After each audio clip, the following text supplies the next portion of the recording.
하나님의 장자에 난 말씀만 되면 나는 말씀 읽을 때가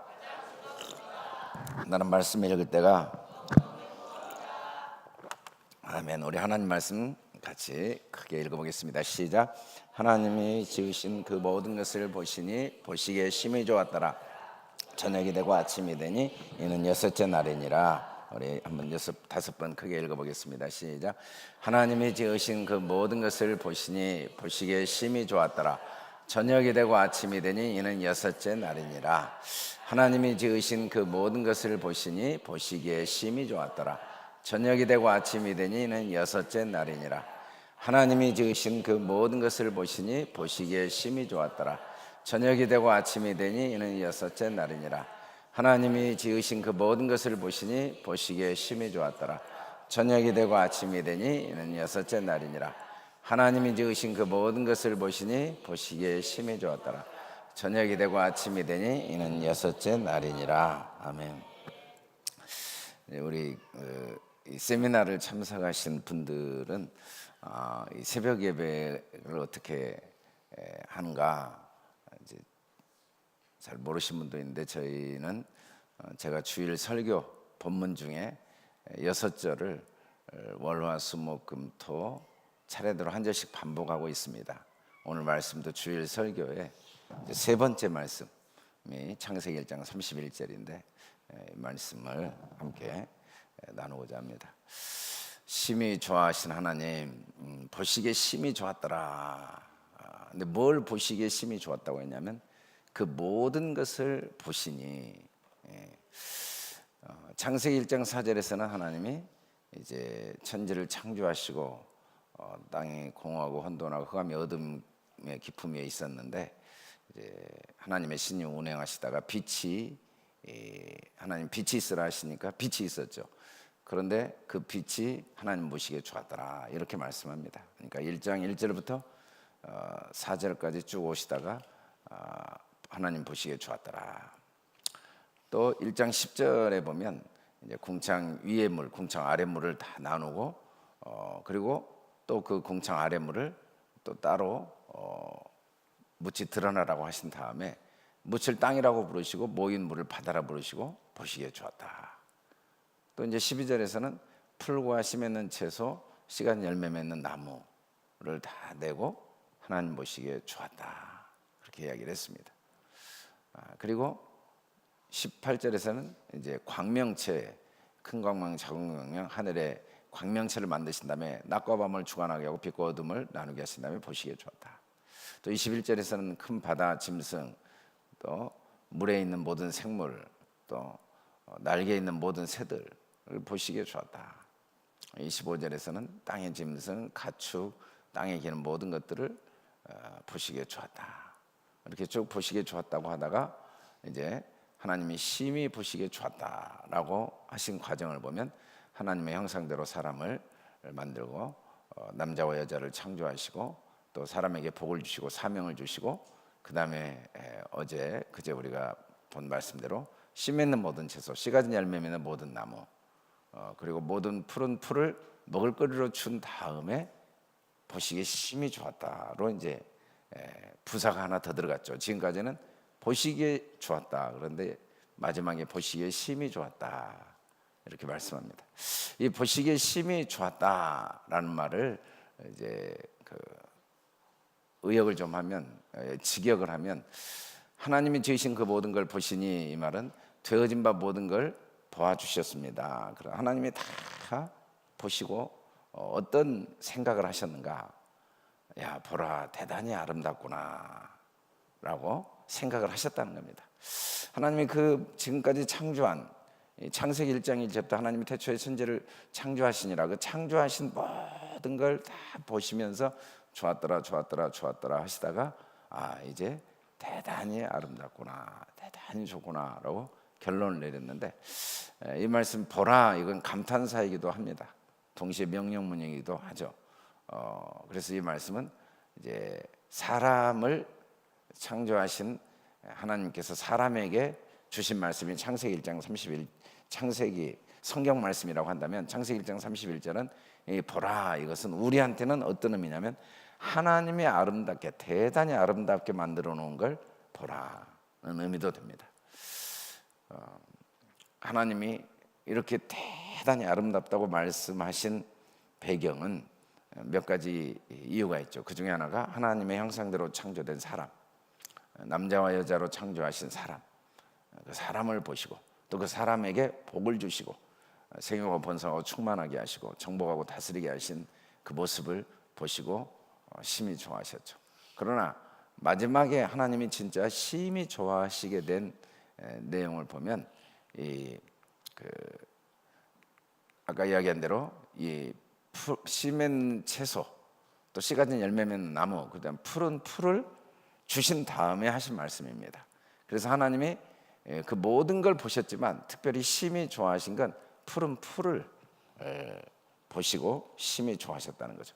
푸른 풀은 씨 없는 말씀이라고 그랬습니다. 율법이라고 말씀을 드렸죠. 이 로마서 7장 5절에 보면 율법으로 말미암는 죄의 정욕이 우리 지체 중에 역사에 우리를 사망의 열매를 맺게 했다. 이 말이 뭔 말이냐면 율법이 이제 우리를 사망에 이르게 한 것이라고 하는데, 그렇다면 율법이 나쁘냐? 율법이 죄냐? 율법이 죄는 아니죠. 율법으로 말미암지 않고는 내가 죄를 알지 못했고 율법 때문에 죄를 알았을 뿐이죠. 그래서 율법을 깨닫지 못했을 때는 계명에 이르지 내가 살았는데 계명, 이 율법이 이르니까 죄가 살아나고 나는 죽었다. 그러니까 생명에 이르게 할 그 계명이 내게 대하여 도리어 사망에 이르게 하는 게 되었는데, 율법이 문제가 아니고 우리가 문제죠. 율법은 의롭고 선한데 그걸 지킬 능력이 없는 우리. 그래서 이 율법, 이 푸른 풀은 어떤 역할을 하는가? 우리를 그리스도께로 인도하는 초등교사가 되어 우리로 하여금 믿음으로 말미암아 의롭게 함을 얻게 한다. 믿음이 온 후로는 초등교사 아래 있지 아니하니까 이제 우리가 예수 그리스도로 말미암아 생명을 얻게 된다는 거죠. 그런 점에서 푸른 풀은 하나님 보시기에 심히 좋았다. 이 율법을 통해 사람들이 그리스도께로 인도함을 받게 되니까. 그래서 육은 무익합니다. 물론 이 푸른 풀 자체는 무익합니다. 그런데 이게 왜 그렇게 좋냐면 이걸 통해 하나님이 우리에게 살리는 영, 예수 그리스도께로 인도함을 받게 해주셨으니까. 그래서 이제 우리가 볼 때는 이 세상에 율법의 눈으로 볼 때 죄를 짓고 있고 그로 인해 죄의 싹은 사망인데, 사망에 이르고 또 이 땅에 사는 동안 그 사망의 그늘 아래 앉아 있는 모습을 보면 나도 괴롭고 너도 괴롭고 안타깝습니다. 그래서 우리는 그 죄 문제를 우리가 빨리 해결해 주고 싶어 합니다. 괴로운 문제를 해결해 주고 싶어 합니다. 그 해결해 주는 방법으로는 이제 뭐 여러 가지가 있겠죠. 이제 부부의 갈등이 있으면 이혼하는 사람도 있고, 또 문제 때문에 낙심하는 사람을 이제 내면을 위로하고 또 격려해주고 또 상담해주고 또 환경을 바꿔주고 다양한 방법이 있겠지만, 하나님은 그걸 원하시지 않고 그걸 통해 우리가 예수 그리스도께로 믿음으로 인도함을 받기를 원하는 거죠. 예수 그리스도께로 인도함을 받기를 원하는 거죠. 그런 눈으로 보면 율법이 얼마나 하나님 보시기에 심히 좋은가.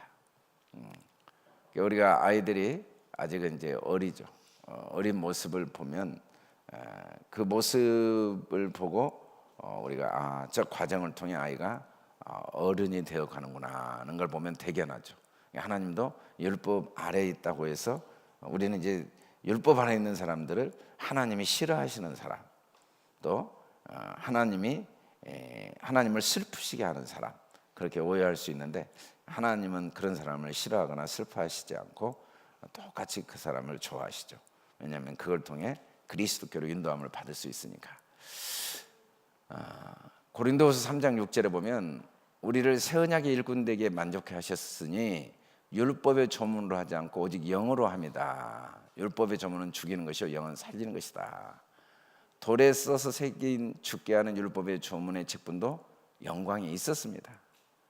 이렇게 율법적인 역할을 하는 사람이 그러면 하나님 보시기에 나쁘냐? 하나님은 그 사람도 보시기에 좋아하십니다. 그 직분도 영광이 있습니다. 이스라엘 자손들은 모세의 얼굴을 없어질 영광 때문에 그 얼굴을 주목하지 못하였거든. 다만 영의 직분은 하나님이 더 영광스럽게 하시고 또 하나님 더 귀하게 여기신 건 사실이지만, 그렇다고 해서 영의 직분을 가지고 있는 사람이 율법의 직분을 하고 있는 사람을 무시할 수는 없다는 거죠. 비난하거나. 그 나름대로 하나님은 보시기에 심히 좋습니다. 왜냐하면 그걸 통해 결국은 이 직분을 통해 영광의 직분까지 이르게 하니까. 영광의 직분. 두 번째, 하나님이 이제 심히 좋아하신 이유는 그것만 있으면은 심히 좋아하실 수 없겠죠. 그런데 하나님이 우리에게 씨 맺는 모든 채소를 주셨기 때문에, 이 씨 맺는 모든 채소는 천국은 좋은 씨를 제 밭에 뿌리는 사람과 같다라고 할 때, 이 씨는 바로 예수 그리스도를 가리킨다. 여럿을 가리킨 게 아니고 오직 한 사람, 내 자손 그리스도를 가리킨다. 항상 단수로 쓰였다는 이야기를 했습니다.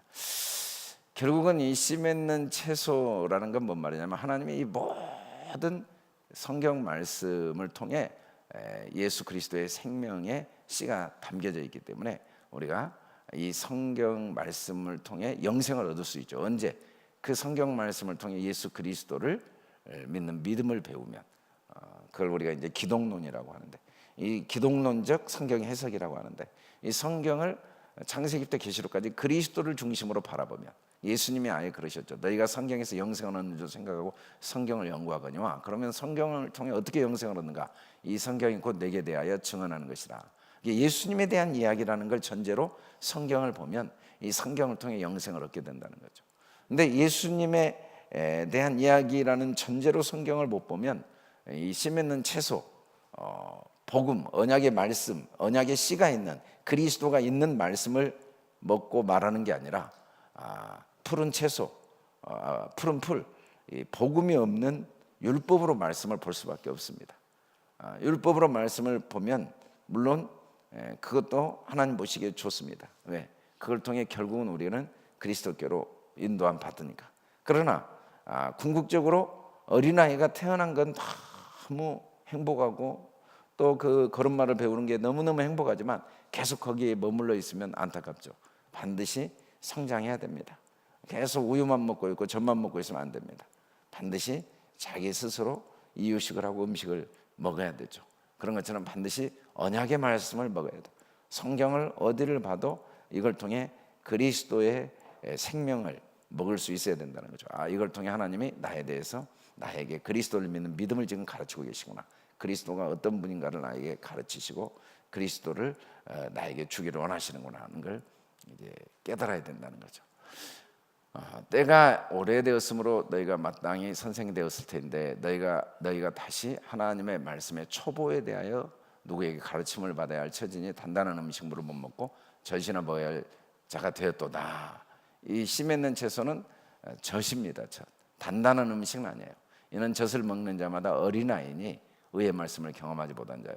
영적으로 아직은 어린아이입니다. 어린아이라는 말이 뭔 말이냐면 육신에 속한 그리스도, 육신에 속한 자, 그리스도 안에서 어린아이, 똑같은 예수 믿는 사람인데 아직은 육신에 속한 그리스도인이다라고 성경은 말하고, 그걸 우리가 어린아이, 젖이나 먹는, 어린아이가 얼마나 귀합니까? 그 자체가 나쁜 건 아니에요. 그러나 그 어린아이가 거기에 머물러 있으면 안 되죠. 이제 이 그리스도의 초보를 버리고, 이 말은 그 다음 단계로 올라가야 된다는 겁니다. 이 초보가 뭔가? 죽은 행실을 회개함. 그러니까 우리가 성경 전체를 볼 때 항상 이걸 통해 하나님은 우리 마음을 돌이키기를 원하시는 거죠. 어떻게 돌이키기를 원하시는가? 하나님이 내 아버지인 걸 믿는 믿음으로 모든 생각을 하기를 원하십니다. 어제 우리 저녁에 이제 세미나 때 조소구 목사님, 신영구 목사님이 저녁 강의를 통해 자세히 말씀해 주셨는데, 결국 우리의 문제는 행동을 못 바꾸는 건 감정이다, 감정. 근데 이 감정을 움직이는 건 생각이다. 그 생각 중에 이제 이 잘못된 전제들이 있다는 거죠. 그 전제를 바꾸는 게 회개입니다. 그 전제가 뭐냐면, 사람들은 보이는 걸 기초로 모든 걸 생각해요. 사람을 기초로, 환경을 기초로, 상황을 기초로.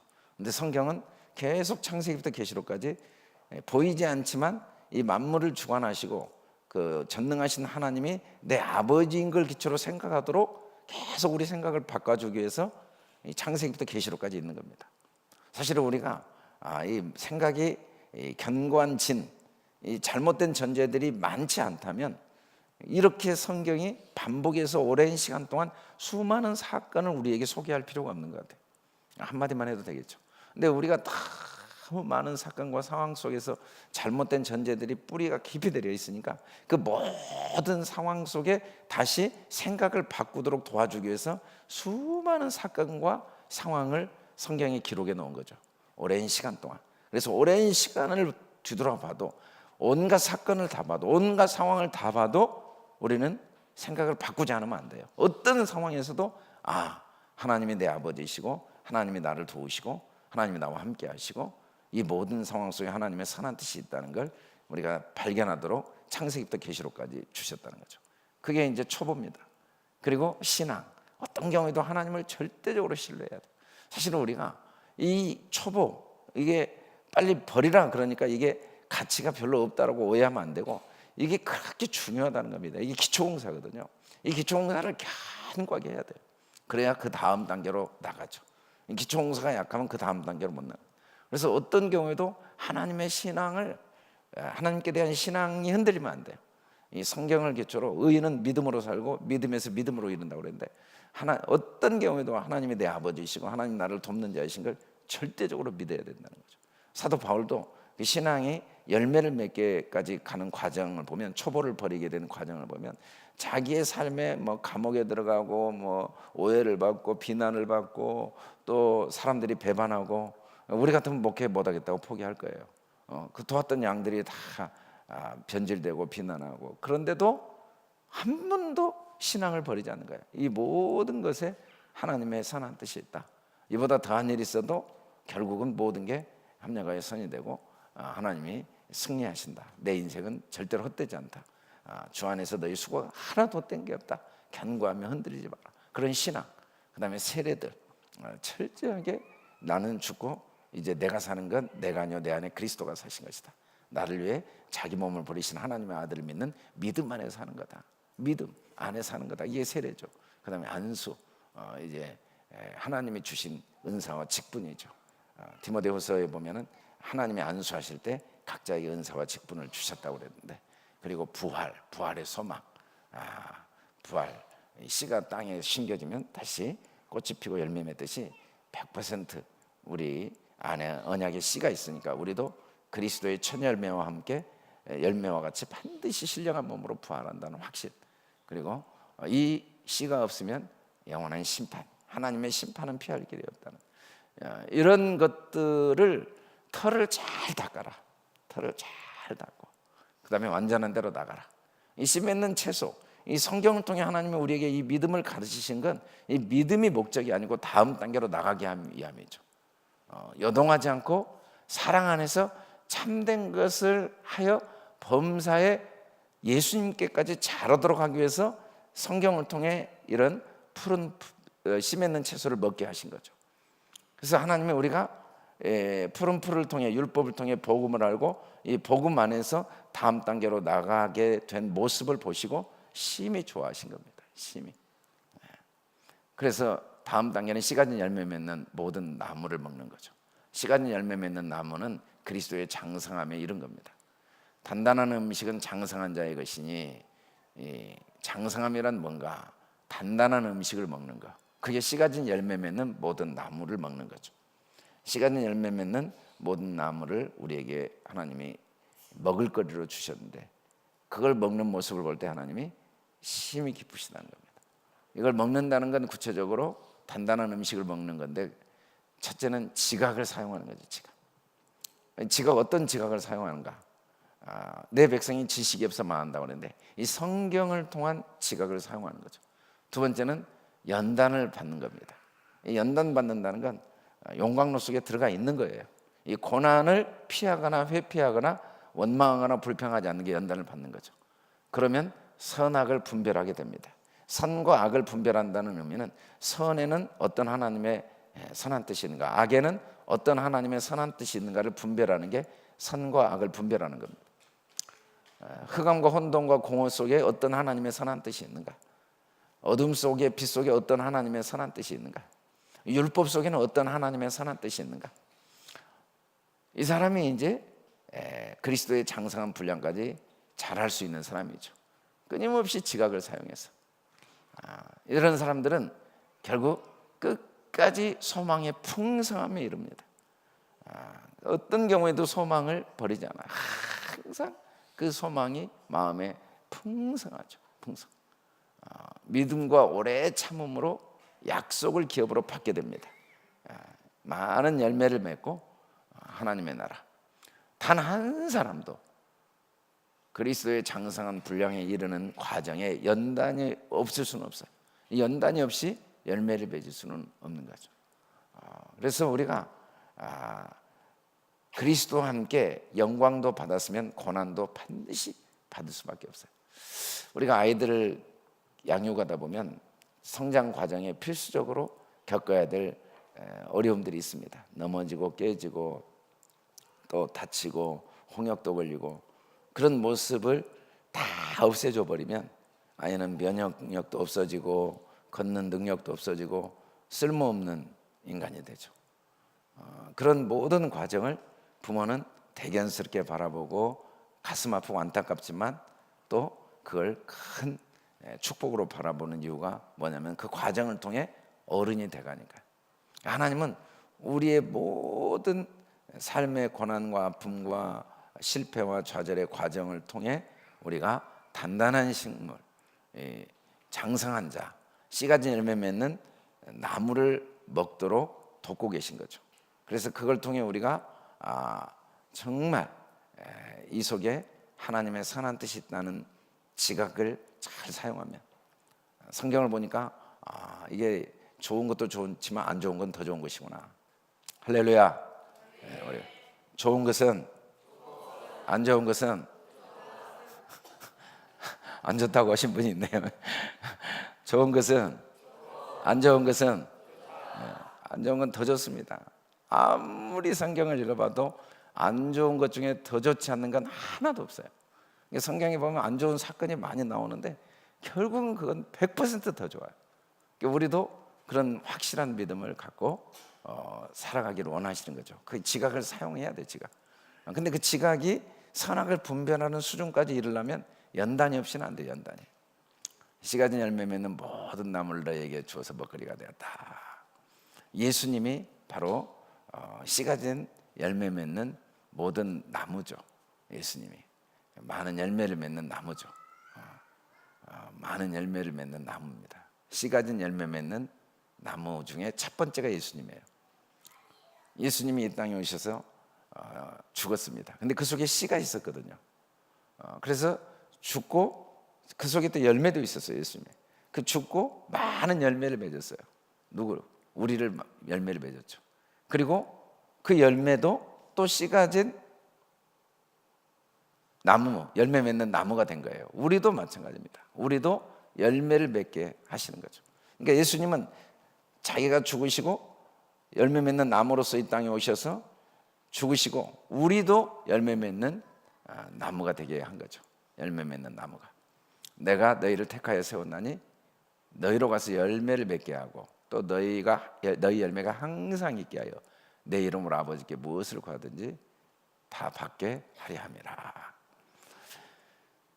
사도 바울은 지각을 사용하기 전에는 어땠냐면 근심이 너무 커가지고 고통이 너무 크고 자기 양심을 들어서 자기가 이야기하는데 차라리 형제의 곧 고륙과 친척을 위해 내 자신이 저주를 받고 싶다. 자기가 예수를 영접하고 구원을 받은 다음에 자기 민족을 생각하니까 제일 처음에 가서 회당에서만 복음을 전했는데 다 그리스도를 부인하는 자기 민족을 생각하니까 얼마나 고통스럽고 근심이 컸든지 차라리 내가 이대로 지옥 가면 죽겠다. 살아있는 게 괴롭다. 마음이 너무너무 괴롭고 혼란스럽고 그랬어요. 근데 이 사람이 지각을 사용하더니 어떻게 됐냐면 그들의 넘어짐이 세상의 풍성함이 되며 그들의 실패가 이방인의 풍성함이 되거든 하물며 그들의 충만함이리요. 갑자기 생각이 바뀐 거예요. 야, 이 유대인들이, 우리 백성들이 저렇게 넘어지는 일이, 저렇게 어리석고 미련한 길을 가서 정말 그리스도를 영접하지 않고 대적하는 길이 알고 보니까 세상의 풍성함을 이루고 있구나. 그들의 실패가 이방인의 풍성함이 되었다면 나중에 그들의 성공은 얼마나 풍성하게 될까? 그러면서 깊도다 하나님의 지혜와 지식에 풍성하며 그의 판단은 헤아리지 못할 것이며 그의 길은 찾지 못할 것이로다. 이게 이제 단단한 식물을 먹는 사람들이죠. 하나님, 우리가 이런 열매 맺는 사람으로 성장하기를 원해요. 어떤 사람도 내가 판단을 하지도 않고 나도 판단받지 않는다. 판단하지 않고 판단받지 않는다는 말을 정확히 말하면 나는 모든 상황 속에 하나님의 선한 뜻을 발견하고 깨닫고 그리고 그걸 이야기해 주는 거죠. 어느 정도 그 이야기를 했냐면 빌립보 감옥에 있을 때 자기를 대적하는 사람들을, 그 사람들이 죄의식에 시달릴 수도 있고 또 그들의 죄를 지적할 수 있는데 그러지 않고 오히려 내가 감사하는 이유는 그들이 나를 대적함으로써 하나님의 복음이 더 왕성해졌다.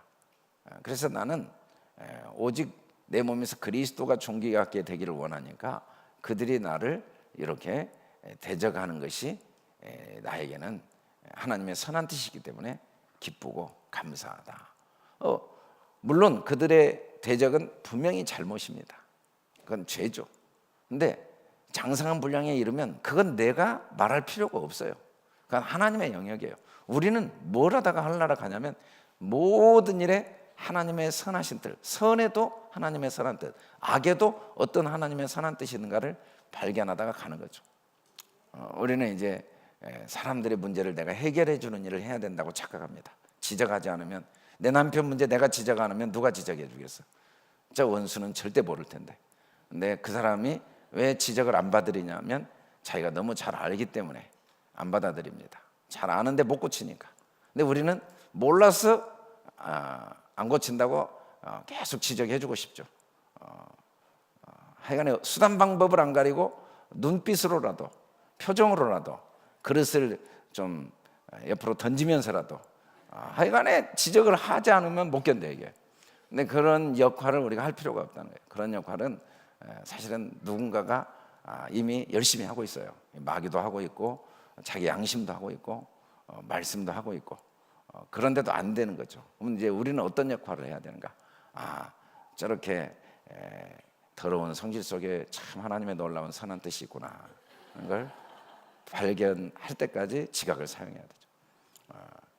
그 모습을 통해 우리 자신을 보게 하시는 선한 뜻이 있을 수 있고 그걸 통해 하나님께서 인내를 배우게 하시고 감사를 배우게 하시고 또 그걸 통해 단점을 보지 않고 장점을 보는 연단을 해주시는 선한 뜻도 있을 수 있고 뭐 수천 가지가 있을 수 있죠. 그런 선한 뜻을 찾기에도 시간이 부족한데 그냥 그런 건 지각은 딱 버리고 그냥 내가 판단하고 정죄하다가 가버리면 이 교회 공동체가 뭐가 되냐면 교회 공동체가 육신에 속한 그리스도인만 모여가지고 겉으로 보면 세상 사람과 교회가 비슷한 거예요. 안으로 들어보니까 세상에서 겪는 것도 똑같네. 그렇게 된다는 거죠. 근데 사도 바울이 지각을 사용해 보니까 그 근심과 고통이 다 사라져 버리고 정말 너무너무 마음이 풍성해지는 거예요. 하나님이 하시는 그 놀라운 일 때문에 이제 우리는 이해를 못해도 그래도 인정을 해야 됩니다. 누가 주의 마음을 알려? 다 이해를 못해요. 못할 수 있죠. 누가 그의 모사가 돼요? 어떤 계획과 선한 뜻이 있는지 다 그걸 깨닫지 못할 수 있어요. 그래도 만물이 주에게서 나오고 주로 말미암고 주에게 돌아가니까 우리는 무조건 지각을 사용하다가 다 이해가 안 돼도 선한 뜻이 있다고 인정해야 됩니다. 여호와의 말씀이라 너희를 향한 나의 생각을 내가 안 하니 평안이요 재앙이 아니니라. 너희에게 미래와 희망을 주는 것이라. 하나님이 우리가 그 모사를 다 몰라요. 그 마음을 다 몰라도 한 가지 분명한 것, 평안이요 재앙이 아니에요. 희망을 주는 거예요. 우리가 예수님을 영접하고 믿음으로 사는데 어려운 문제가 생길 수 있어요. 안타까운 문제가 생길 수 있죠. 제가 목회자로서 그런 문제를 많이 들었어요. 그래서 그런 문제를 위해 하나님께 기도를 했어요. 하나님, 이거 너무 힘듭니다. 우리 교인도 몇 명 안 되는데 그분이 그렇게, 그 자녀가 그렇고 남편이 그러고 사업이 그러고 그 사람 그런 문제가 생기면 전 너무 괴롭습니다. 문제를 해결해 주세요. 처음에는 그렇게 기도를 했어요. 근데 그 기도를 하고 나면은 영성이 자꾸 바닥이 없어지더라고요. 그래서 내가 기도를 하는 게 아니라 문제만 계속 읊조리고 있었구나 하는 걸 알았어요. 제가 그걸 알고 난 다음에 우리 성도들을 보니까 너무 불쌍한 거예요. 야, 이거 이 사람들 기도로 오지 말라고 그러겠구나. 기도로 오면은 더 이 사람들이 영성이 없어지는구나. 아주 계속 문제만 읊조리는 거예요, 이게 문제만. 그 다음부터 이제 이 기도가 뭔가를 내가 전혀 몰랐구나. 나는 기도하고 더 힘들까? 차라리 그냥 기도를 안 하면 덜 힘든데 새벽에 와서 기도만 하고 나면 그냥 목회를 못 하겠어요. 성도들의 문제에 다 눌려가지고 그냥 이 사람이 그냥 얼굴이 어둡고 그냥 입에서 한숨만 나오고, 주여, 저는 왜 이렇게 우리 교회는, 이런 생각이 들었어요. 근데 이제 계속 그 과정을 통해서 깨닫게 됐죠. 문제가 있다고 하고 문제를 이야기하면 저는 보여요. 하나님의 선한 뜻이 있구나. 저분은 하나님 사랑하시는구나. 하나님 저렇게 돕고 계시는구나. 그러면서 이제 그 문제 속에서 하나님이 그 사람을 믿음을 주시고 단단한 음식을 먹을 수 있도록 도와주시도록 기도를 할 수 있게 되니까, 이 문제들이 많이 있지만 그 문제가 나를 고통스럽게 하거나 나를 이제 부정적인 생각을 하게 하는 게 아니라 하나님의 희망을 보게 하는 거죠. 희망. 마음에 평안을 주시고. 사도행전 13장 22절에 보면 패하시고 다윗을 왕으로 세우시고 증언하여 이르시되 내가 이새의 아들 다윗을 만나니 내 마음에 맞는 사람이라, 내 뜻을 다 이루리라. 도대체 다윗이 어떻게 이렇게 하나님께 인정을 받았는가? 주님 마음을 안 거예요. 어떤 마음을? 야, 이거 어쩌다 내가 이거 골리앗을 쳐 죽이고 난 다음에 내가 이게 반역자가 돼가지고 부모 형제도 다 떠나고 도망자 신세가 됐는가? 라는 것에 하나님의 선한 뜻이 있다고 하나님 마음을 간직한 사람이 다윗이라는 거죠. 세상에 내가 정말 주님을 이렇게 사랑하고 주님을 이렇게 잘 섬기고 주님께 온전히 내 삶을 드려서 이렇게 주님의 복을 받았는데 어쩌다 내가 간음과 살인죄를 범하고 세상의 아들한테 내가 반역을 당해서 이렇게 도망자의 신세가 됐는가? 이게 이런 웬 재앙인가? 근데 지각을 사용해 보니까 이 속에도 하나님의 선한 뜻이 있구나 하는 걸 발견한 사람이 다윗이라는 말씀이 사도행전입니다. 다윗이 하나님 마음에 맞았다는 건 어떤 말이냐면 항상 선과 악에도 어떤 하나님의 선한 뜻이 있는가를 마음에 품고 생각한 사람이죠. 그러면 뜻을 하나님이 그를 통해 뜻을 다 이루는 거예요. 우리는 자꾸 내가 뭔 어떤 위치에 도달하고 어떤 능력을 갖고 어떤 환경을 만들면 하나님이 나를 통해 선교도 하시고 하나님이 나를 통해 영혼권도 하시고 하나님의 뜻을 이룰 거다라고 착각을 해요. 그러나 하나님이 언제 내 뜻을 이루냐면 어떤 위치나 어떤 환경이나 상황이 아니고 과정 속에 항상 하나님의 선한 뜻을 찾고 희망을 갖고 씨가 있는 인생, 희망이 있는 인생, 미래가 있는 인생, 그 희망을 갖고 표대를 향해 계속 전진하는 사람에게 하나님의 뜻을 이루어주신다는 거예요. 그게 다윗이죠. 이 단단한 음식을 먹은 거예요. 씨 맺는 열매 맺는 나무를 먹거리로 주신 걸 먹은 거예요. 어떤 사람은 죽을 때까지 이건 한 번도 안 먹어보고 끝나는 거예요. 계속 젖만 먹어요. 젖만.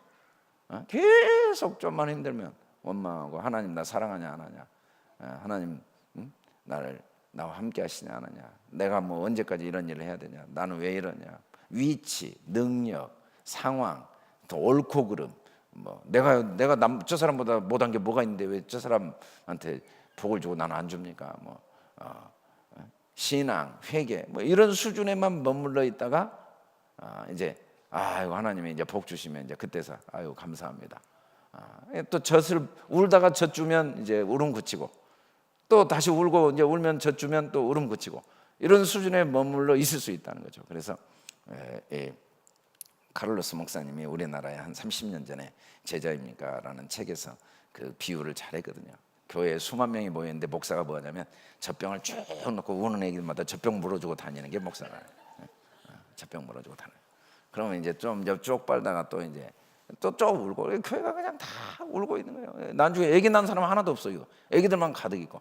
애기가 나쁘다는 게 아니라 그거 너무 귀하죠. 근데 그 귀한 것에 머물러 있으면 안 되죠. 애기를 낳아야죠. 자꾸 단단한 식물을 먹고 알아서 말씀을 읊조리다가 하나님의 음성을 듣고 알아서 해야지. 언제까지 목사님 뭐 구역장님 언제까지 구역장 밑에서 아이고 저는 구역장님이 좋아요 그러면 안 돼요. 나도 빨리 단단한 식물을 먹고 구역장이 돼야 돼. 할렐루야. 교사도 되고 사도도 되고 전도자도 되고 그래야지. 뭐 저는 교사 못해요, 뭐 저는 사도 못해요, 뭐 저는 빨리 우리가 단단한 음식 먹고 다윗과 같이 하나님의 마음에 맞는 사람이 돼야 된다는 거죠. 다윗은 정말 어려운 상황이 시편 77편인데 이때 그는 뭐 했냐면 모든 일을 작은 소리로 읊조리며 주의 행사를 낮은 소리로 되뇌이다. 내가 주의 법도를 작은 소리로 읊조리며 주의 길들에 주의하며 고관들도 앉아서 나를 비방하여 싸우나 주의 종은 주의 율례들을 작은 소리로 읊조렸나이다. 나에게 주의 법도들의 길을 깨닫게 하여 주소서. 그리하시면 내가 주의 기이한 일을 작은 소리로 읊조리리라. 이 말이 뭔 말이냐면 항상 선악을 분별하고 이 속에 하나님의 선한 뜻이 있구나. 진짜 다윗이, 저는 성경을 읽으면서 다윗이 제일 견디기 어려웠을 때가 누굽니까? 그 제사장 80명이 자기 때문에 다 죽게 됐을 때 정말 아히멜렉이 죽게 됐을 때 제일 힘들었을 것 같아요. 자기가 배고파서 빵을 먹었어요. 그것 때문에 도액이라는 사람이 다 지켜보고 있다가 그걸 고발해가지고 사울이 그 제사장들을 다 죽일 때 자기가 먹은 빵 때문에 그 사람이 죽을 때 얼마나 괴롭겠어요. 근데 그때도 하나님의 선한 뜻을 읊조리는 거예요. 하나님의 선한 뜻을 계속 읊조리는 거죠. 그게 우리가 하가다입니다. 주의 마음을 아는 것. 만물이 주에게서 나왔으니까 이 주의 뜻을 계속 읊조리는 게 하가다죠. 예수님이 계시록에서 결론적으로 이렇게 이야기합니다. 문 밖에서 내가 두드리고 있다. 그래서 내 음성을 듣고 문을 열면 그에게로 들어가 그와 더불어 먹고 나와 더불어 먹으리라. 이걸 어떻게 주님이 내 안에 들어와서 우리가 주님의 씨 맺는 열매 맺는 나무를 먹을 수 있는가? 주님이 계속 두드리고 계신 거예요. 이 모든 상황 속에 씨 맺는 열매 맺는 나무를 먹게 하려고 문을 두드리는 거예요. 왜 나한테 이런 아내와의 갈등, 자녀의 어려움, 경제적인 어려움, 내 내면에 해결되지 않는 문제가 있냐면 단단한 식물을 먹도록 주님이 두드리고 계신 거죠. 그때 지각을 사용해서 내 입으로 주님의 말씀을 감사함으로 읊조리고 찬양함으로 읊조리면 그때 하나님이 내 속에 하나님의 선한 뜻을 깨닫게 해주세요. 우리가 말씀을 하가다 하면 기도 제목을 깨닫게 해주세요. 또 하나님의 선한 뜻을 깨닫게 해주세요. 그래서 주님과 함께 더불어 먹게 되죠. 참고 선을 행하여, 이 말은 뭔 말이냐면 절대로 불평하지 않고 원망하지 않고 말씀을 하가다 하는 거죠. 그러면 반드시 영광과 존귀, 썩지 아니함을 얻게 됩니다. 그러므로 우리는 예수로 말미암아 항상 찬송의 제사를 하나님께 드리자. 이는 그 이름을 증언하는 입술의 열매니라. 우리가 하가다한다는 건 항상 예수를 먹는 겁니다. 하나님의 선한 뜻이 있다. 희망을 갖는 겁니다. 하나님의 약속은 얼마든지 그리스도 안에서 예가 되니 그런즉 이로 말미암아 우리가 아멘하 하나님께 영광을. 무조건 아멘이에요. 아멘. 아멘. 예수님 때문에 우리는 아멘인 거. 다른 남들이 보기 미친 사람처럼 보이지만 우리가 미친 거죠. 뭐 사도 바울이 말한 것처럼 내가 그리스도의 사랑에 강권하여 내가 미쳐버린 거예요. 그래서 항상 아멘이죠. 근데 더 안타까운 건 하나님은 놓고 하고 있는데 마귀는 문에 엎드려 있어요. 이 엎드려 있다는 원문은 뭐냐면 그냥 기어 들어왔다는 의미거든요. 엎드렸다. 이 문을 덮어버렸다 그 말인데 그냥 문을 안 열어줬는데 문을 넘어와 버린 거예요. 그러니까 주님이 문을 두드릴 때 말씀을 읊조리지 않고 있으면 마귀가 바로 넘어와 버려. 요한복음 10장 1절을 보니까 예수님 뭐라고 하냐면 문을 통하여 양이 우리에 들어가지 않냐고 다른 데로 넘어가는 자는 절대 욕합니다. 그러니까 문을 열어주면 주님이 들어오죠. 그건 뭐냐면 우리가 하가다 하는 거예요. 말씀을 읊조리고 감사하고 찬양하고 하면은 주님이 들어와서 주님과 먹고 마셔요.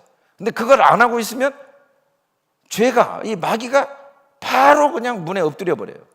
문에 엎드려져 있느니라. 이 말은 바로 그냥 0.1초 사이에 마귀가 넘어와 버려요. 넘어와. 예수께서 돌이켜서 제자들에게 보시며 베드로를 꾸짖어 이르시되 사단아 내들어 불러가라. 이 말은 뭔 말이냐면 베드로가 예수님이 죽으셔야 된다고 그러니까 죽고 부활한다면 그러지 마십시오 라고 말을 한 그 말이 뭐였냐면 사단이 바로 엎드린 거예요. 바로 주님이 죽으셔야죠. 감사합니다. 선한 뜻입니다. 이거 하가다를 해야 되는데 아니 그러지 마세요. 자기 이야기를 했는데 그게 자기 이야기가 아니고 예수님 보실 때 바로 그냥 마귀가 엎드려 버린 거죠. 마귀가. 그래서 예수님이 사단아 내 뒤로 물러가라. 이 말은 이 마귀가 엎드린 겁니다. 이스라엘 남자는 악을 행하지 않으면 거짓을 말하지 않으면 입에 거짓된 혀가 이 도덕적 윤리적인 게 아니고 단단한 식물을 계속 먹는 겁니다. 계속 하나님의 선한 뜻과 감사와 희망과 용기를 말하는 것. 이게 남는 자입니다. 남는 자. 또 시온에 따라 노래해라. 또 기뻐하라. 전심으로 기뻐하고 즐거워해라. 이게 우리가 할 일이에요. 이게 하가다죠. 하가다 한다는 게 1000번, 2000번, 3000번을 왜 자꾸 하도록 하냐면 너무 연습이 안 돼 있어요. 즐거워하는, 기뻐하는, 희망을 생각하는 아주 염려, 근심, 무기력, 부정적인 생각을 하는데 너무너무 단련이 잘 돼 있어. 아주 0.1초 사이에 걱정을 하는데 이게 좋은 생각은 좀 하다가 금방 지쳐요. 희망을 생각하는 건 금방 하다가 막 너무 피곤해. 근데 나쁜 생각은 24시간 해도 에너지가 계속 공급이 돼가지고 또 오고. 그래서 이게 우리가 하가다를 계속 하는 이유는 그 에너지를 좀 이게 발전기하고 똑같거든요. 사용할수록 그 에너지가 충전돼요. 그래서 이 하나님 말씀을 계속 읊조리면서 노래하고 찬양하고 기뻐하는 발전기를 지금 충전하는 거야. 어제 아주 우리 신영고 목사님이 임계점에 대해서 아주 열변을 토하셨어요. 그러다가 목이 터지시겠더라고. 그 정도로 중요한 이유가 뭐냐면 그래야만 이 충전이 돼서 나오거든요. 왜냐하면 우리가 이 마귀의 말을 너무 많이 충전을 해놨어요. 아주 자연스럽게 시동 걸면 자동차 배터리가 확 그냥 움직이듯이 그냥 입만 열면 그냥 이 마귀의 말이 그냥 자동스럽게 나오는 건 너무 오랫동안 충전이 돼서 그래서 우리가 계속 하나님 말씀을 충전하는 게 하가다죠. 그러면 하나님이 기쁨을 이기지 못하세요. 이게 심히 기뻐한 겁니다. 이런 상황까지 된 모든 걸 보시니까 너무 기쁜 거예요. 과정도 다 의미가 있어 버려요. 언제로 하면 씨 맺는 열매 맺는 나무를 딱 먹는 순간 그 어둠도 흑암도 혼돈도 다 의미가 있어요. 우리가 이 건물을 다 짓고 나면 과정에서는 아주 지저분합니다. 막 철근도 보이고 막 아주 시커멓고 막 자재도 있고 문제가 많아요. 근데 완성을 하고 나면 그 모든 게 의미가 있어지는 것처럼 우리가 결국은 그걸 통해 씨 맺는 열매 맺는 나무를 딱 먹고 연단을 받아서 선악을 분별해버리고 이게 하나님 선한 뜻이구나 감사하고 그 사람 용서하는 게 아니라 내가 용서할 게 없어요. 감사하고 과거를 내가 다 잊어버린 게 아니라 잊어버릴 게 없어. 다 감사한데 뭐라고 잊어버려요. 다 감사로 바뀌어버리니까 치료받을 필요가 없어요. 다시 토해내고 할 필요가 없어요. 다 감사로 그래버리는 수준까지 만들어 놓으시고 심히 기뻐하시는 거예요. 우리가 그런 하나님의 심히 기뻐하시는 사람들이 되기 주의 이름으로 축원합니다. 우리 주야로 주의 말씀이 우리 입에서 떠나지 않길 바랍니다. 우리 다시 한번 읽어봅시다. 시작. 하나님이 지으신 그 모든 것을 보시니 보시기에 심히 좋았더라. 저녁이 되고 아침이 되니 이는 여섯째 날이니라. 우리 다 같이 일어나